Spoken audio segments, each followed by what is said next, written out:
Fala, mister. Como é que tá, Joãozinho? Boa noite, tudo bem? Boa noite. Tudo bem? Tranquilo? Graças a Deus, tudo na paz aqui, meu querido. Show de bola, legal. Esperar a rapaziada entrar aí. Hoje o tema é montagem de treino, tá, galera?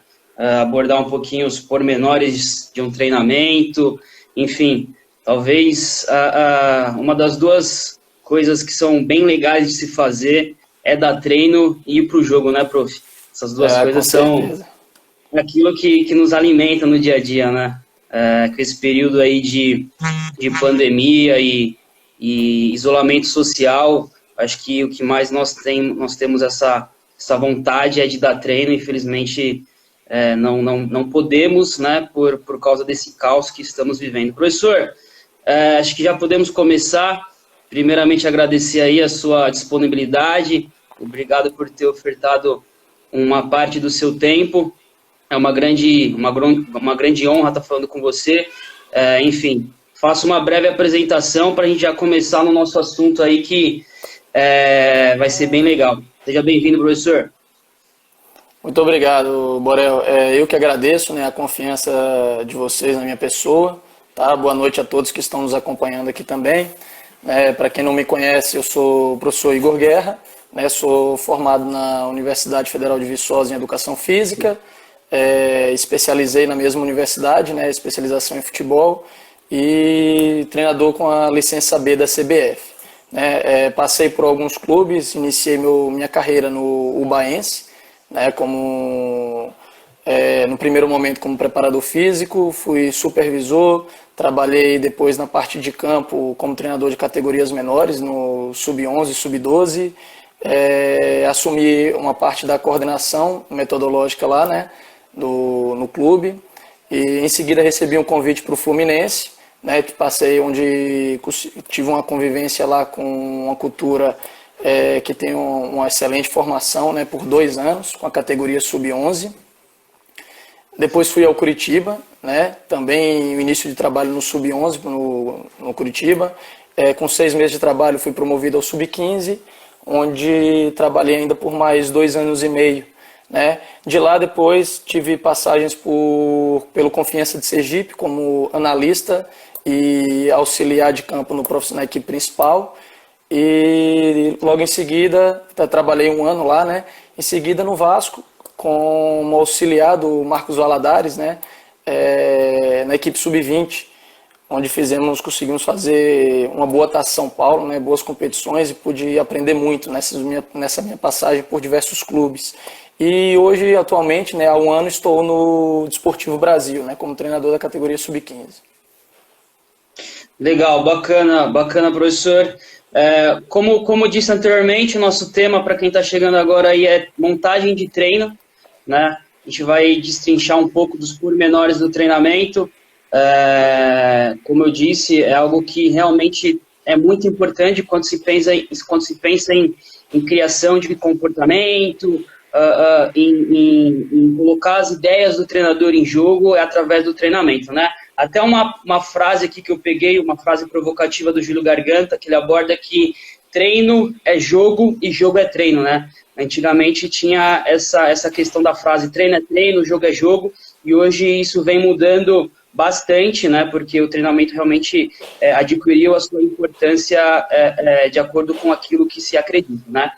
Antes de abordarmos os pormenores aí, professor, acho que é legal a gente definir um pouco o que é treinamento, né? Na minha opinião, treinamento é um processo, né, sistematizado de exercícios e organizado, planejado, justamente para que o atleta, pensando no indivíduo, ele possa ter o seu desenvolvimento integral, né? Desenvolver as suas potencialidades, minimizar as suas vulnerabilidades e também pensando num plano mais macro, o desenvolvimento de ideias, de princípios de jogo, ou seja, desenvolver o modelo de jogo do treinador. Eu gostaria que o professor abordasse um pouquinho a definição de treinamento, aquilo que você acredita, o que é o treinamento, para depois nós entrarmos nos tópicos que nós selecionamos, né? Princípios metodológicos, morfociclo padrão, modelos de treino, métodos de treino e abordagem. Perfeito. De forma sucinta, né, para mim, eu vejo o treinamento como uma aplicação prática, né, de conceitos, de ideias para o desenvolver de um tipo de jogar específico, né? No caso do futebol especificamente, né? A minha ideia de treinamento é exatamente como fica definido como isso daí, né? Uma aplicação prática mesmo das ideias. Legal, legal, show de bola. Um dos livros que eu estou lendo agora, o Mindset, inclusive sugestão do professor Leandro Zago, ele falou que tem 2 livros que você precisa ler, que todo treinador precisa ler, o Mindset e o Fora de Série. Falei, prof, manda para mim em PDF que eu já vou começar a leitura. E o livro ele aborda justamente a definição de potencial, que é algo que também a gente vai abordar, que é algo que o treinamento ele tem essa possibilidade de desenvolvimento, né? Então o livro aborda potencial como a capacidade de desenvolver as suas aptidões, né? E dentro de um período de espaço e de tempo. Entrando no nosso primeiro tema, professor, no nosso primeiro subtópico, princípios metodológicos de um treinamento. O que o professor pode dizer para a gente? Existem os princípios universais do treinamento, né? O treinamento desportivo muitas vezes foi confundido com o treinamento individual, do atletismo, enfim. Mas eu gostaria que o professor pudesse ser um pouco mais específico no que tange a princípios metodológicos de treinamento. Perfeito, João. Para ser um pouquinho mais prático, vou estar comentando algumas coisas a respeito de alguns princípios que eu utilizo no meu dia a dia. Perfeito, acho que fica até uma situação mais prática, até para exemplificar, caso precise. Antes de falar sobre esses princípios metodológicos, eu vejo que é fundamental, né, para todo treinador a gente saber, antes de tudo, quem nós vamos treinar, né, que é diferente você treinar uma equipe profissional, um sub-20, de um sub-15, de um sub-11, qual jogo nós queremos jogar, né, qual atleta queremos formar, no caso da base, né, a formação, né, e saber calendário também, né, qual calendário nós temos para o ano.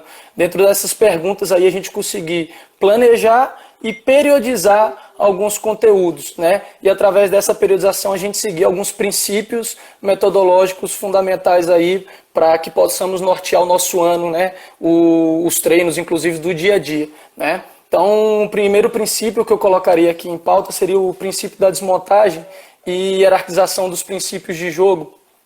Hoje, já com essas tendências metodológicas já de forma sistêmica, como periodização tática, periodização de jogo, dentre outros, é um princípio fundamental. Hoje a gente precisa ter clareza do que a gente quer, né, trabalhar no decorrer do ano, porque muitas vezes o que a gente percebe são treinadores que iniciam um processo de trabalho e terminam se desvirtuando por questões de resultados, né, ou pressões e tudo mais. E a gente, tendo a ideia geral do que a gente quer em termos de jogo, em termos de formação, a gente consegue, através dessa ideia, hierarquizar os princípios, né? Desmontar a ideia, estruturar bem essas ideias, né? Através de grandes princípios, subprincípios, e hierarquizá-los qual o grau de importância de cada um em determinado momento da época, né?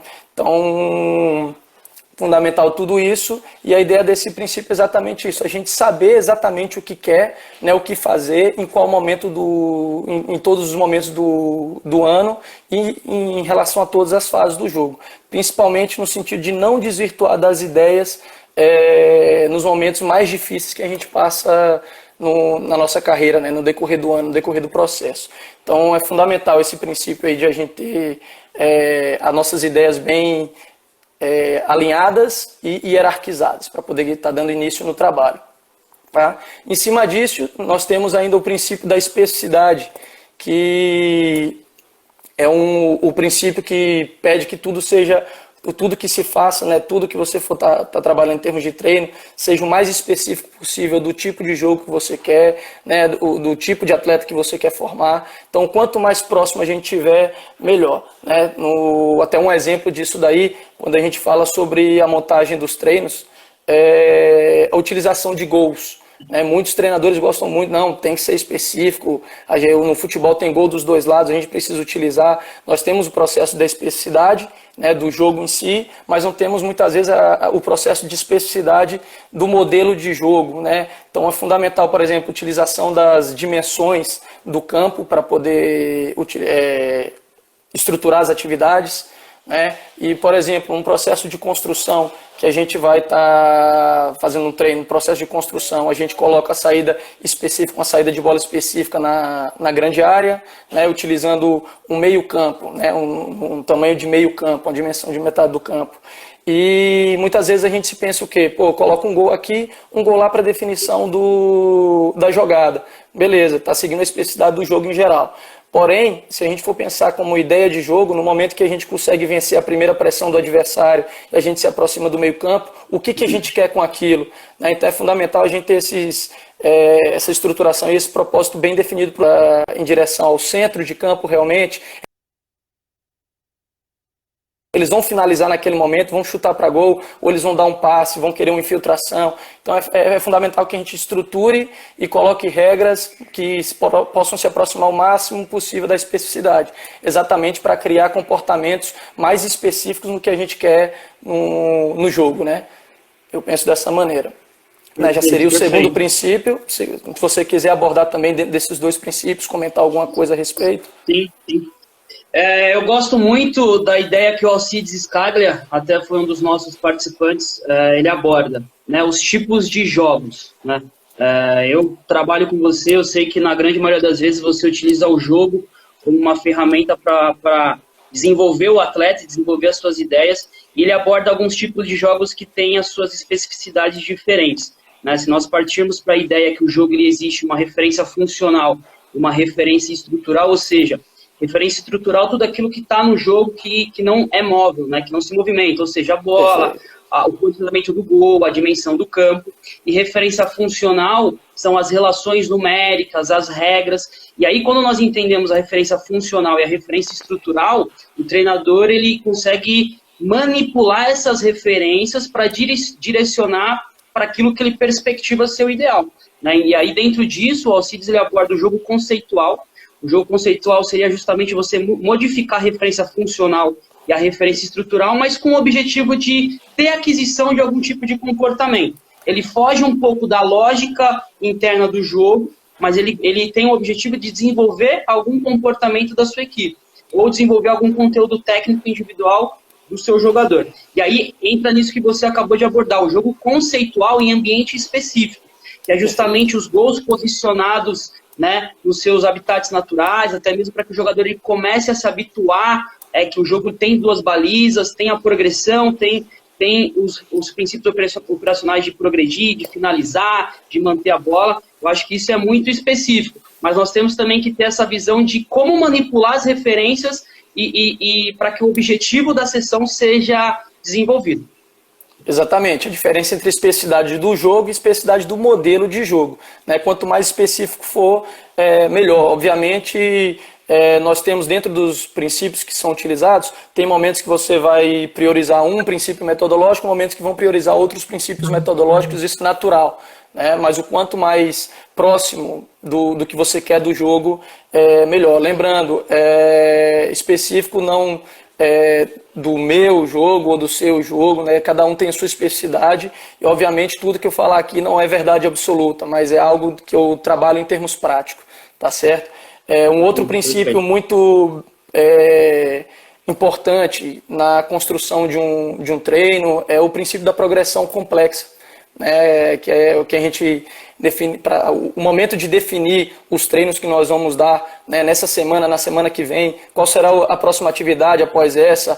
Então, seguir sempre dentro do própria sessão de treino, do simples para o complexo, né, caráter individual para coletivo, né, abordar primeiro as questões individuais no decorrer da semana e vai aumentando o nível de complexidade, né, setorial, intersetorial, coletivo. É fundamental que a gente siga bem esse conceito, até porque nós estamos falando de aquisição de conteúdos, né, de conceitos e tudo mais. Então, se a gente começa no mais complexo, a gente dificulta e limita muitas vezes o entendimento e compreensão dos atletas. Então, é fundamental a gente iniciar nos menores conceitos para que eles possam estar entendendo, compreendendo e aos poucos a gente ir tornando a situação complexa. Mas não só no decorrer da semana.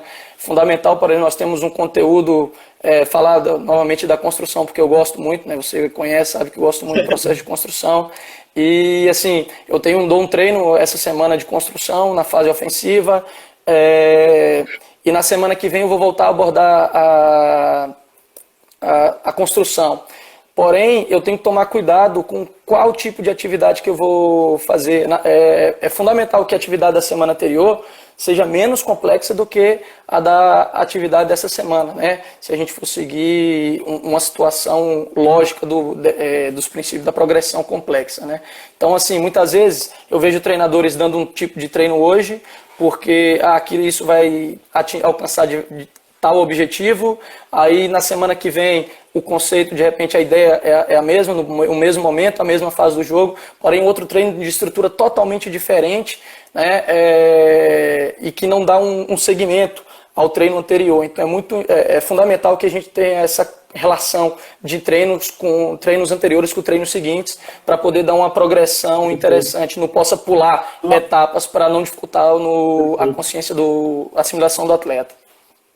Só pegando um gancho, prof, eu acho que o que você está dizendo tem relação com o planejamento, né? De nós anteciparmos acontecimentos, né?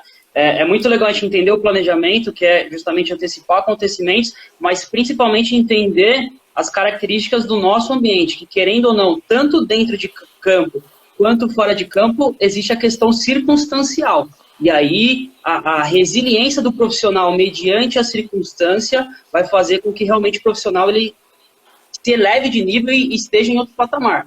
Porque por mais que você se programe, se planeje, vão ter situações que você vai ter que se adaptar. E essa questão de complexidade, de progressão, são princípios pedagógicos, né, professor? Você começa do mais fácil para o mais difícil. E a repetição também dos exercícios, elas são importantes. É óbvio, manipulando uma regrinha, deixando um pouquinho mais difícil, até mesmo para que o atleta se sinta desafiado a resolver a situação, o problema que você está colocando, mas também é importante que se tenha a repetição para que o atleta ele interiorize o conceito que você quer.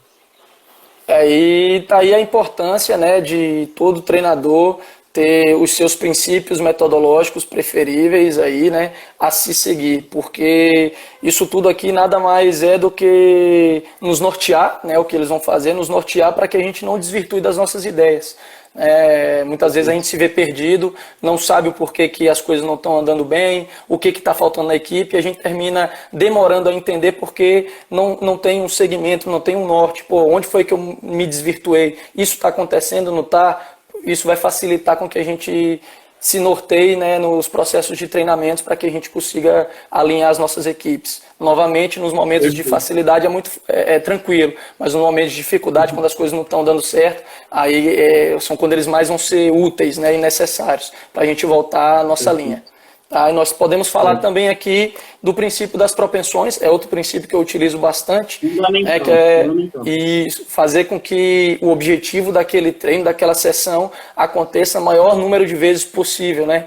Então isso é fundamental, né? Através de regras, da montagem da estrutura, né? A gente precisa se deparar com isso, porque muitas vezes a gente quer treinar, a gente quer às vezes fazer para um treino em campo específico, campo reduzido, é mais fácil de acontecer, as ações acontecem com maior frequência. Agora, quando você quer abrir o campo, se você não tomar cuidado com a estruturação, com as regras, né, que você vai colocar na atividade, ela pode terminar indo para um outro objetivo, né, e você foge do que você queria no dia. Então é fundamental esse princípio, né, é de suma importância. Eu acho que é o que faz com que os atletas realmente tenham aquisição do que você acredita ser o ideal. É muito bem colocado pelo professor. Propensão é quando o seu objetivo acontece uma grande quantidade de vezes. E aí as pessoas podem estar se perguntando, mas como que eu faço com que isso ocorra? É o que eu acabei de falar, as referências funcionais. Você pode manipular algumas regras ou criar regras orientadoras, né, para que exista a propensão. Então, poxa, o meu trabalho hoje, meu exercício, eu quero trabalhar bastante perde e pressiona. Se você olhar para o seu exercício e você ver que não está tendo muito perde e pressiona, opa, alguma coisa está errada, não está tendo propensão. Eu falhei em algum momento do meu planejamento. E isso não é só na estruturação e de você estar lá e montar o exercício, também vai no feedback, nas intervenções que são situações que nós vamos falar depois, né, prof? Isso, e nós temos regras, né? Para as regras, nós temos regras que a gente pode aumentar a pontuação para uma ou outra coisa, acontece muito, tenho visto muito nos treinos mais atuais, né? Treinadores mais modernos utilizando as regras como base para poder fazer com que a ação aconteça mais. Tenho para os processos de restrição, que você termina por algumas vezes fugir um pouco da lógica do jogo, mas você prioriza esse processo da propensão, né? Como eu falei, um princípio desse vai ser mais importante em determinado momento, né? Do que outro, então em alguns momentos pode acontecer, e a forma de estruturação, né? da atividade. Um exemplo, você colocar num exercício que você quer trabalhar cruzamentos, chegadas pelos corredores laterais, ou encaixe de área, né, para que aconteça várias jogadas em corredores laterais, você pode especificar uma zona morta, vamos dizer assim, ao lado da área, e através daquela zona tem um atleta a mais, né, já posicionado naquela zona. Se chegar ali naquela zona, os caras têm a superioridade. Então, como o jogo vai acontecer com mais facilidade, você termina norteando para que o jogo aconteça muito por aquela região, né, e aí vai acontecer muitas situações de chegada na área, de encaixe na área. E a redução do campo também, né, é uma outra situação que eu uso muito para que aconteça com mais frequência.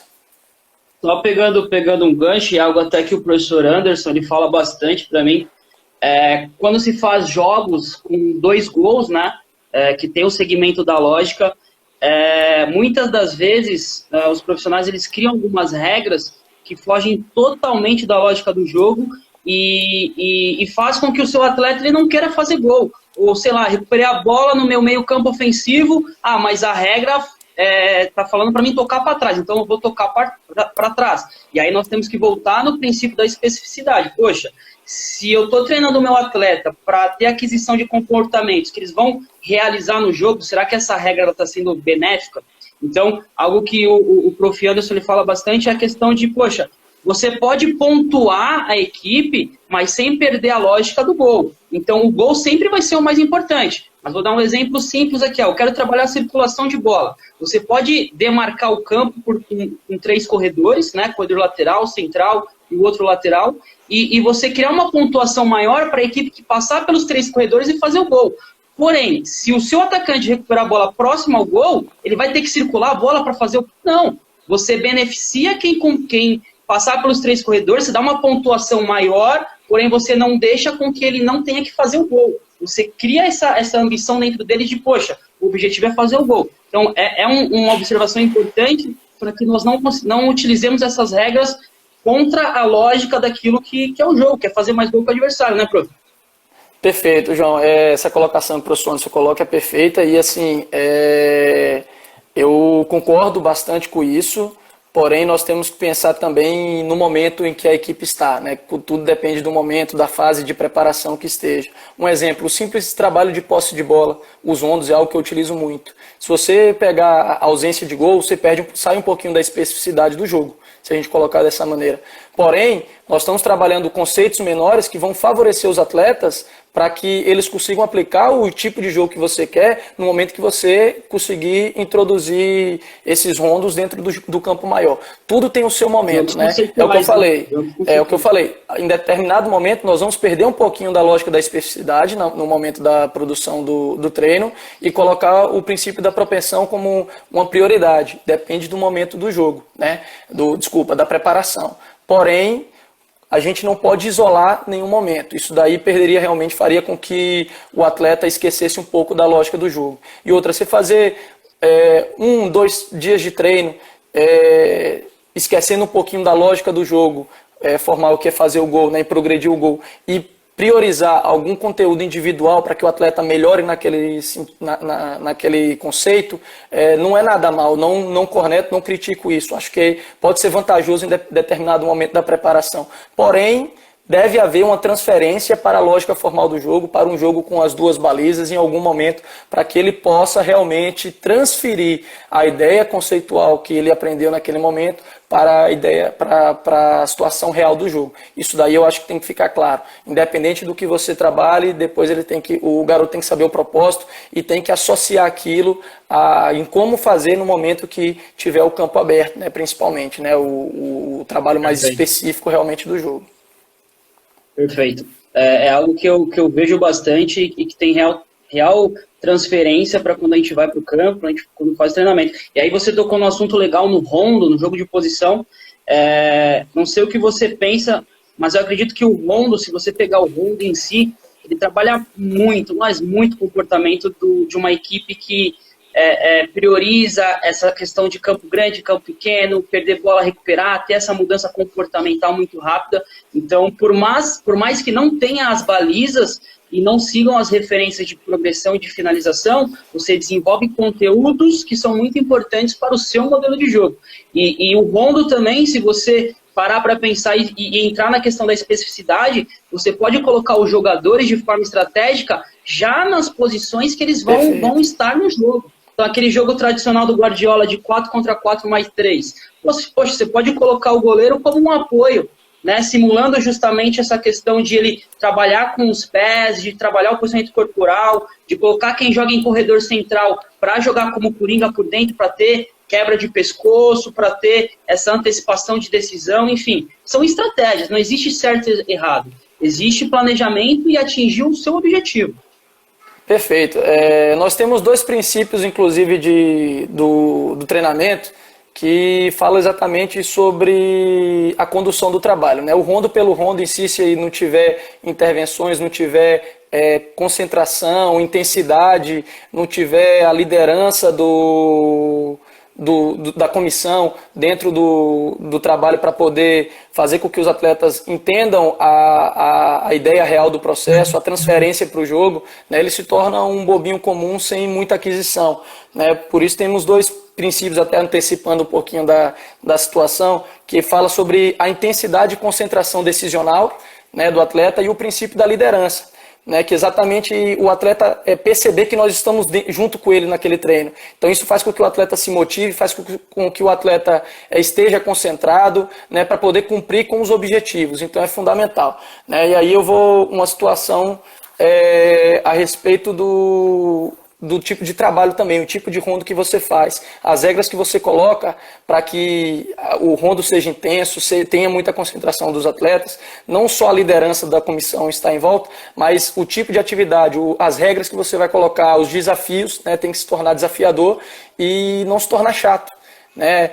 Então a gente tem que tomar cuidado também com esse tipo de situação. Então é fundamental, eu concordo contigo que um simples exercício como são as dinâmicas dos rondos pode trazer inúmeros benefícios, né, para a construção de um jogo, né, e para a formação de um atleta, né? Acrescenta muitos conceitos legais aí. Show de bola. Prof, então, sobre princípios metodológicos, nós falamos sobre a progressão complexa, correto? Falamos Perfeito. sobre a hierarquização, falamos sobre especificidade, falamos sobre propensão. Algo que o professor gostaria de salientar em princípios metodológicos? Entraria já no princípio da alternância horizontal, né? Aí já não, eu vejo esses 4 como fundamentais, né? Hoje na atualidade. Para qualquer, né, periodização, no caso. Para qualquer periodização, eu vejo isso daí como fundamental. E eu particularmente utilizo um pouco desse princípio aqui da alternância horizontal, né? Em especificidade, seguindo um pouquinho da periodização tática, que é exatamente o que vai determinar a nossa semana como um padrão, né? A formatação do nosso morfociclo.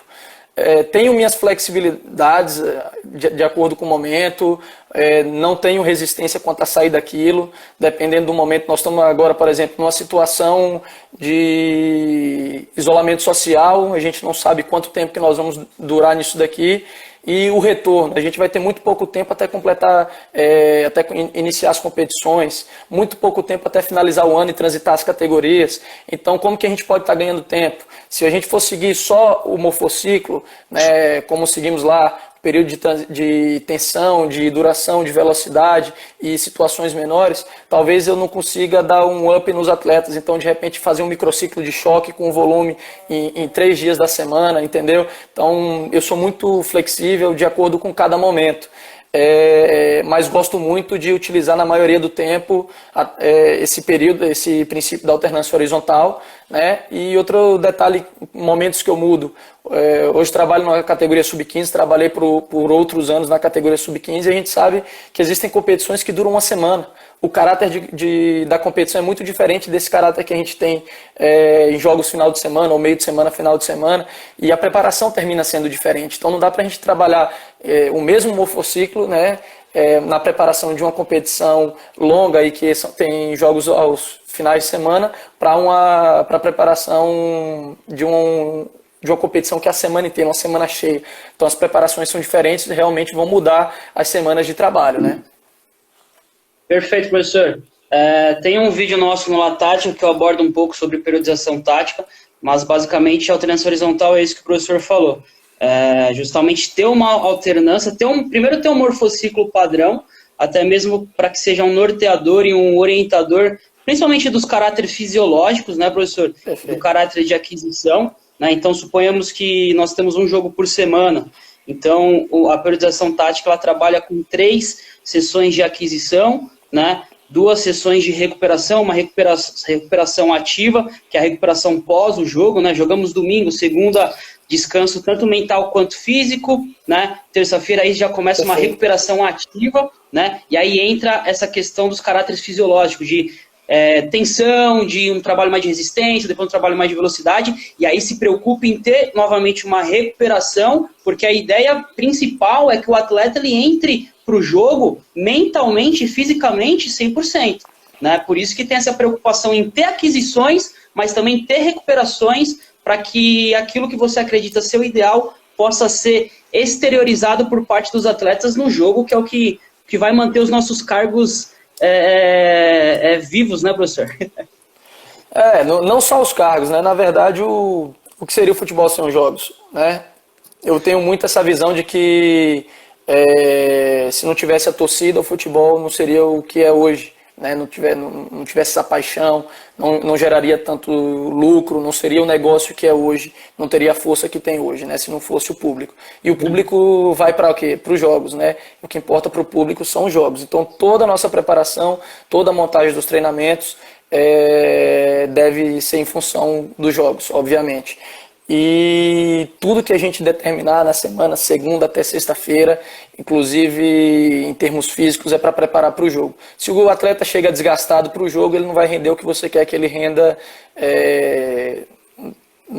o que rendeu no decorrer da semana inteira. Então, por isso que eu sigo um pouco dessa alternância horizontal, como segue a preparação, a periodização tática, exatamente por conta disso, né? Eu percebi no decorrer do tempo, com essa utilização, que eu consigo fazer com que os atletas cheguem totalmente limpos mentalmente, limpos em termos de desgaste, né? E mais preparados para o jogo, né? Então é um princípio metodológico que eu utilizo bastante aí no meu dia a dia. Legal. O Felipe, né, o fisiologista do esportivo, também abordou aqui que essa alternância também tem como justificativa a questão de não ter a questão das capacidades físicas, né? Ou seja, elas são concorrentes, então é importante que tenha esse tempo de recuperação. Muito legal.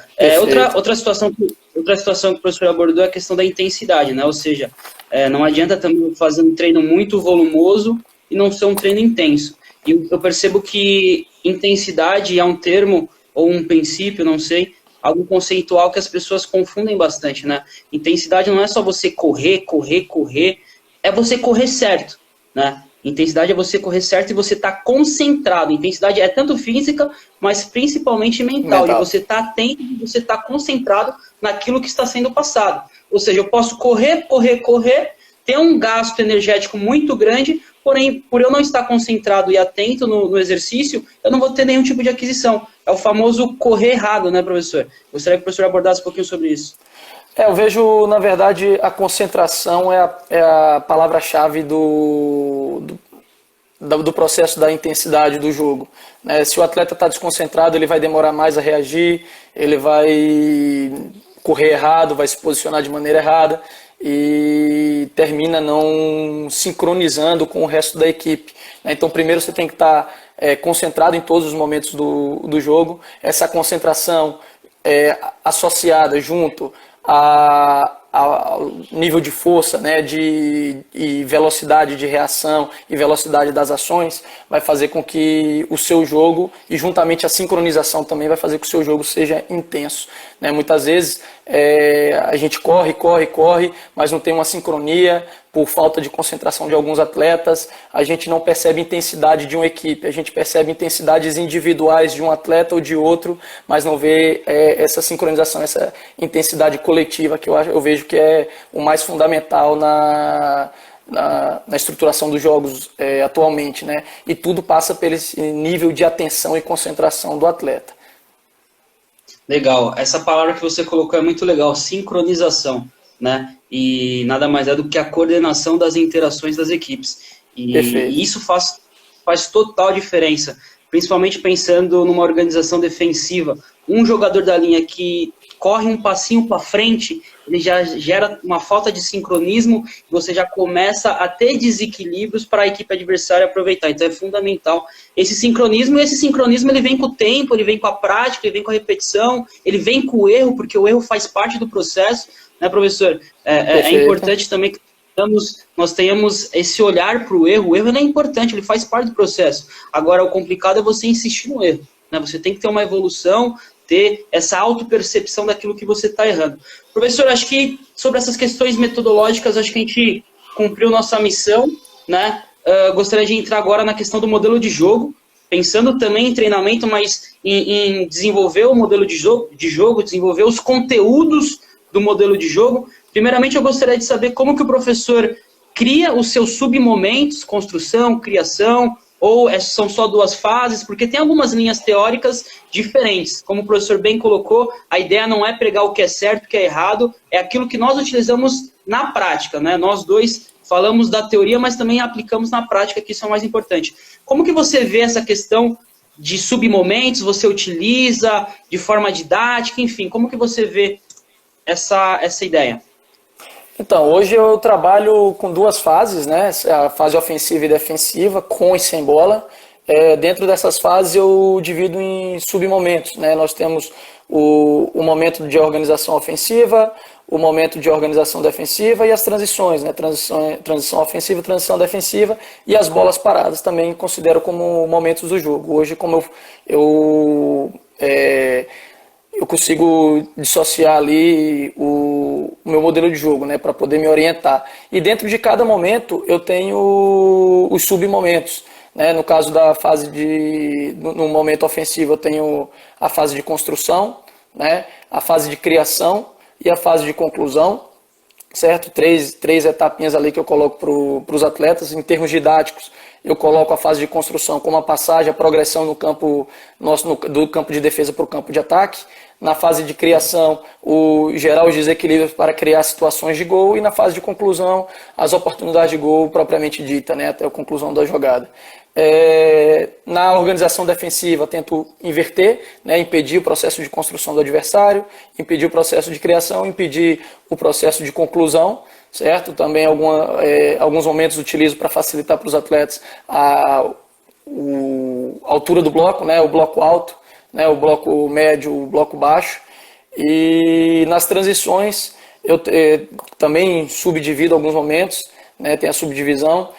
Na transição ofensiva tenho a retirada do setor de pressão da bola e a verticalização.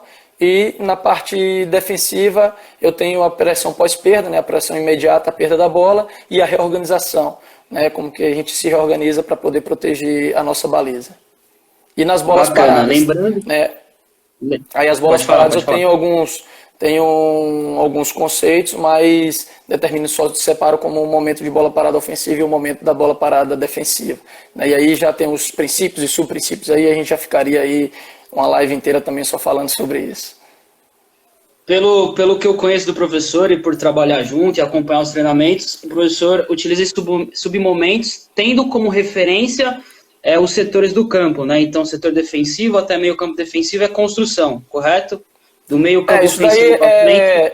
É uma forma didática que eu consigo trabalhar para passar para as equipes, né? Eu não vejo assim exatamente dessa maneira. Por exemplo, a gente quando trabalha também a parte de criação, eu utilizo um pouquinho para trás do meio campo também ali, né, uma região mais central do campo, até a próxima área, né, que é onde acontece realmente o jogo. Eu tento me localizar exatamente com o que a gente percebe do desenvolvimento do jogo, mas é mais uma situação didática para facilitar o entendimento e a leitura do atleta, ele perceber aquilo.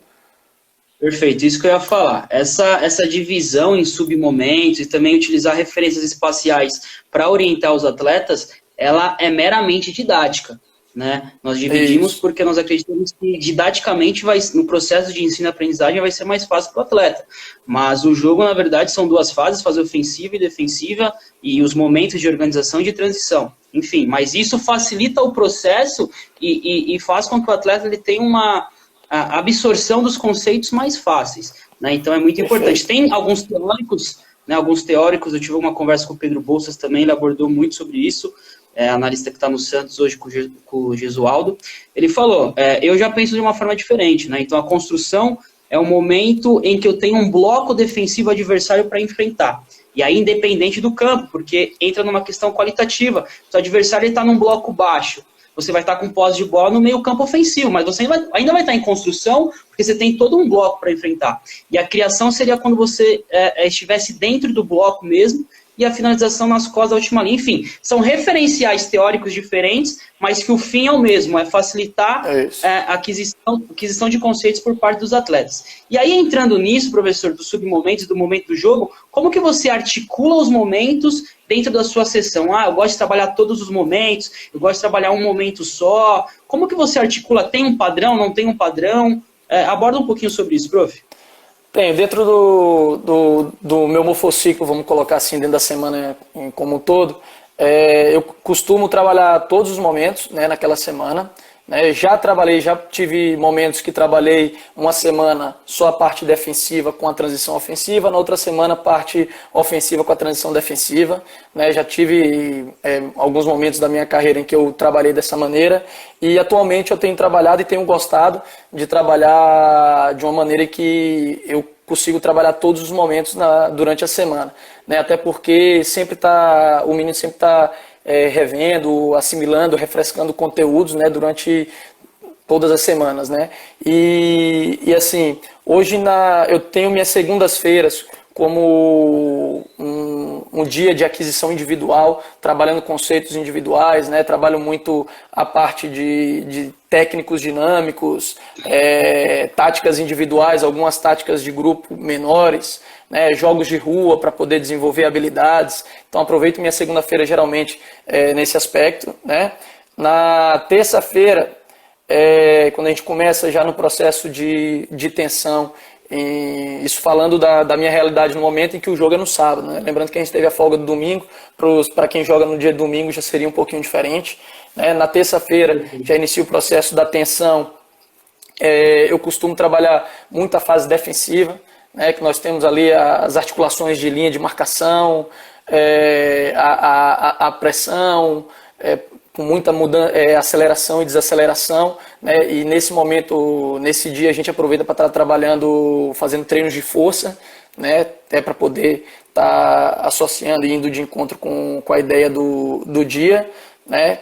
E eu vejo que muito da ação ofensiva para o modelo, que é o pressionar com coberturas, retornar, fechar bloco, essas mudanças de comportamento gera muito essa tensão, né? Até mais sem bola do que com bola, então eu priorizo para trabalhar a fase defensiva nesse momento.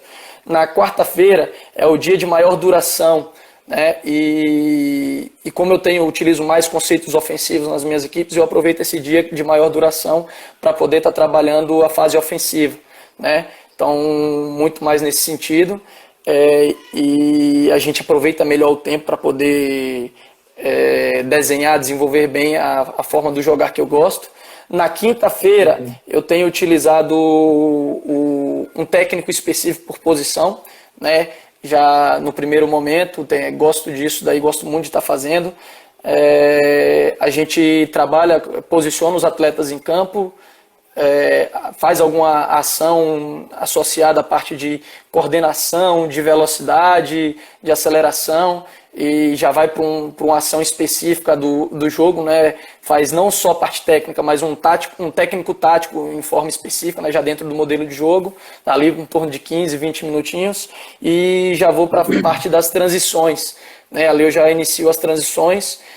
O que eu vejo, né, no jogo, o que mais exige de velocidade dos atletas no jogo, são os momentos de transição, né? Então, tenho trabalhado dessa maneira, até para estimular muito, não só associado à parte física, de velocidade, mas eles entenderem bem os momentos de transições, que o tempo todo, enquanto um grupo está na transição ofensiva, o outro está na transição defensiva.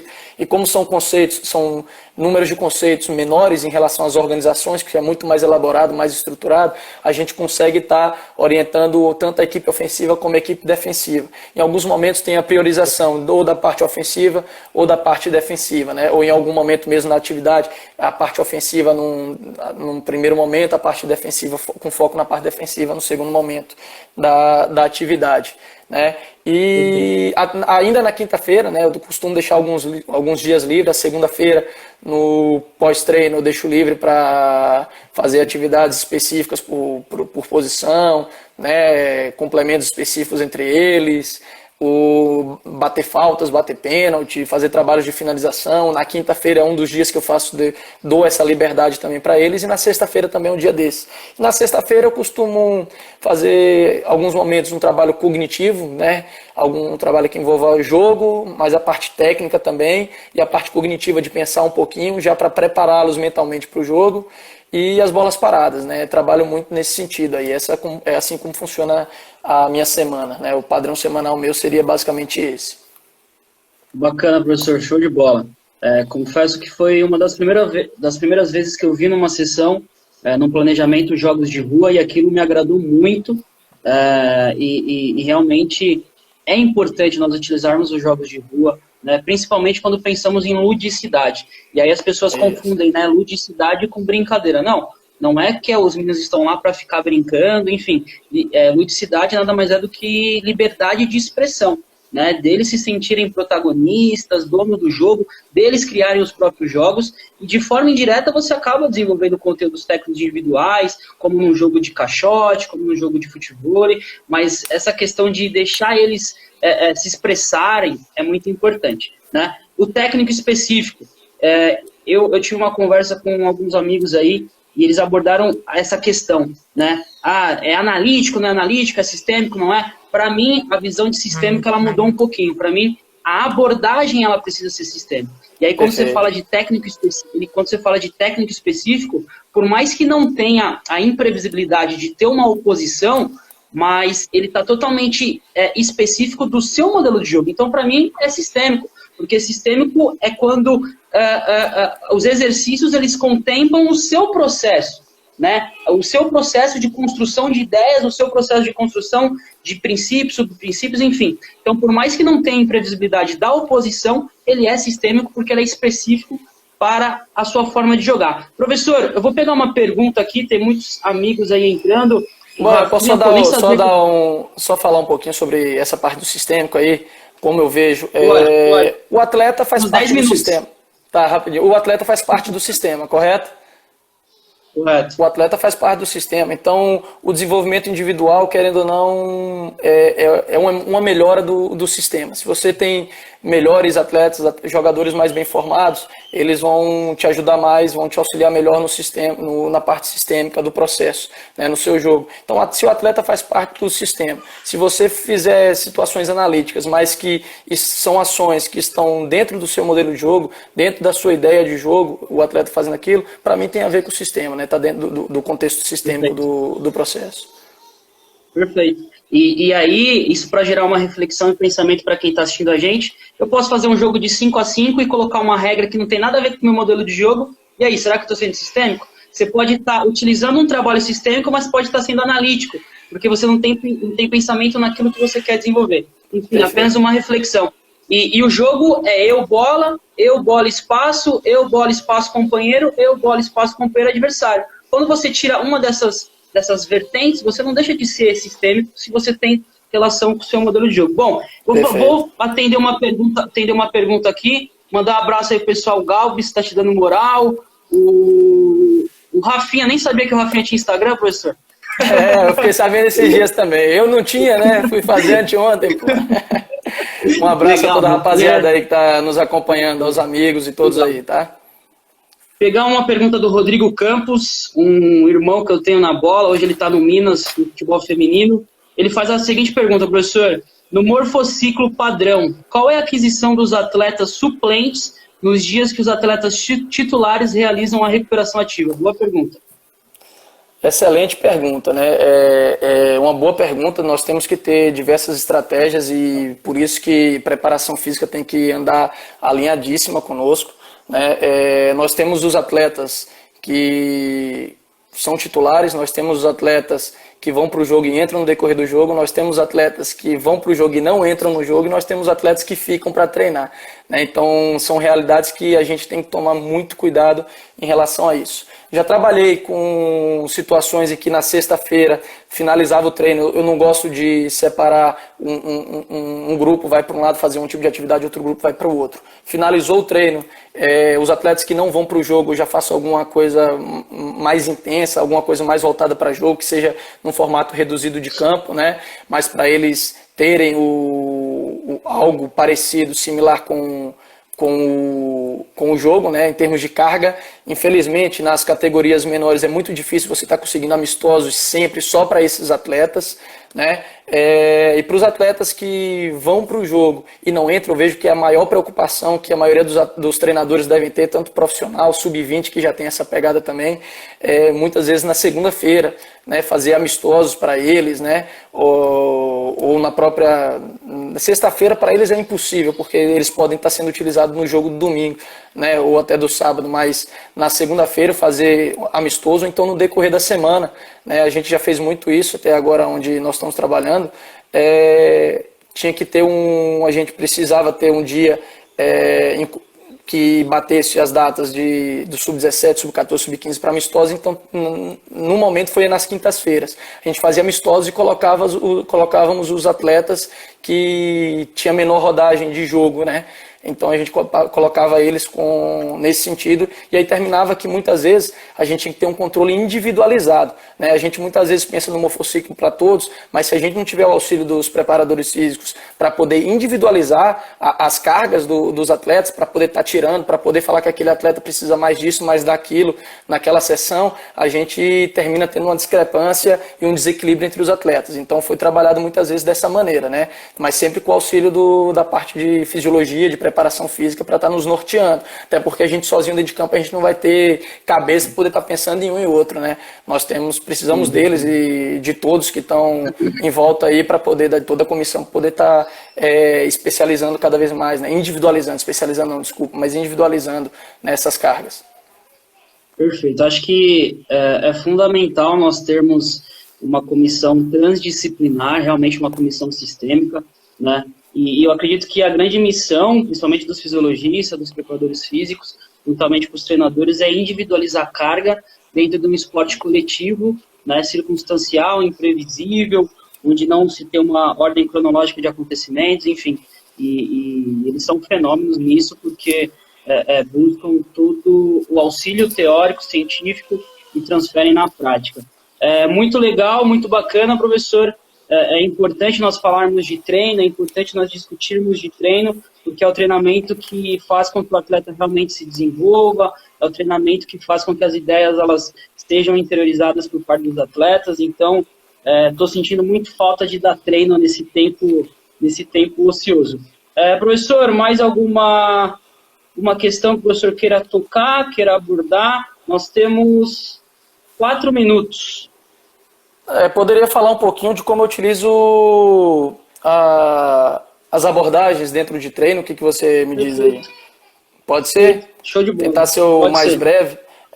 Mas nós temos algumas variáveis, né, para a montagem do treino, né? Número de atletas, espaço do campo, né, para se estruturar o treino, as regras para poder gerar dinâmicas, os objetivos, né, que alcancem todas as valências, né, desde a física, mental, técnica e tática, densidade de treino, né, relacionamento entre os exercícios, né, e número de séries também é fundamental, né, e eu queria tocar um pouquinho nesse número de séries, né? Tive até conversando um tempo desses aí com o Rafael, né? Com o Rafinha, que está aqui nos acompanhando, e a gente estava naquela, se a gente faria mais séries sobre aquela atividade, tipo 6 séries, com menos tempo, ou menos séries com um pouquinho mais do volume, né? Algo que não iria mudar muito no contexto fisiológico do momento, mas até eu comentei com ele uma coisa que eu penso muito, né? O treino tem que ser desafiador para o atleta,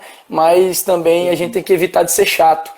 O treino não pode ser chato. Então, quando a gente faz muitas séries, é o pensamento que eu tenho visto na prática, quando a gente faz muitas séries daquela mesma atividade, eu percebo que os atletas vão saturando mentalmente e aquilo passa a não ser mais desafiador, perde concentração, fica chato. Então, eu hoje considero ideal, quando a gente vai fazer alguma ação, né, determinar um número de 3 a 4 séries do mesmo exercício. Né?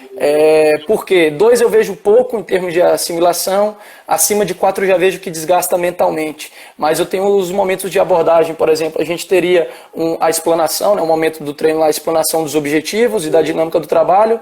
Eles fariam a primeira série de uma forma com menos abordagem nossa, né, um pouco mais utilizando a descoberta guiada, né, deixando muito por conta deles alcançarem o objetivo daquela sessão, né, muito por conta, com pouquíssimas abordagens, fazer 1 a 2 séries dessa, com uma pausa com feedbacks para eles, né, já a gente passando os feedbacks para eles, um retorno de uma nova sessão com execução, com abordagens ativas o tempo todo, motivando e orientando os atletas, né, para eles perceberem o que é para ser feito em cada momento, né, e após aquela série, a gente já falou demais, já deu muita informação, a gente deixar aquele tempo, o intervalo, para que eles se hidratem bem e eles conversem entre eles o que fazer, tomem a decisão, né? E ao final, a execução entre eles, a gente mais como um cara que está observando com abordagens mais pontuais, né? Então seria mais ou menos esse tipo de sessões de abordagem que eu teria e como aconteceria no meu treinamento em cada atividade, em cada exercício. Perfeito, muito bom, professor. Acho que foi uma live muito construtiva, muito conceitual.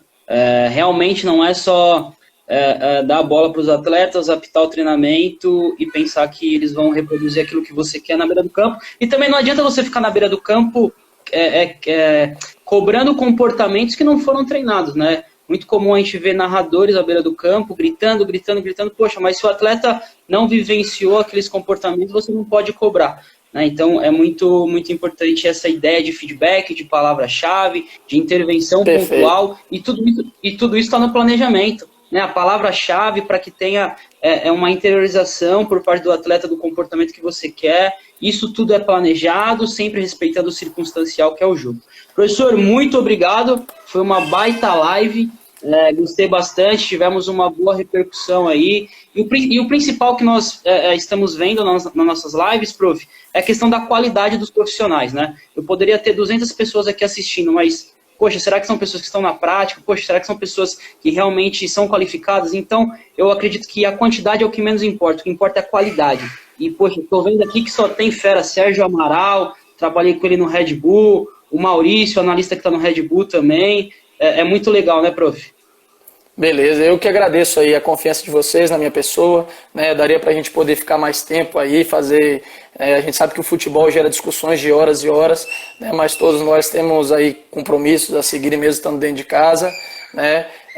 Agradeço a confiança mais uma vez de vocês, do Latático Oficial aí, espero ter contribuído um pouco que seja aí para o crescimento de todos aí, tá bom? Legal, show de bola. Professor, agora esperar voltar, né? Torcemos que volte o mais rápido possível, porque aquela mesa de ping-pong vai ficar pequena que normalmente eu costumo ganhar de você, né? Sonhando você consegue. Valeu, João. Um abraço aí. Abraço a todos. Obrigado. Valeu.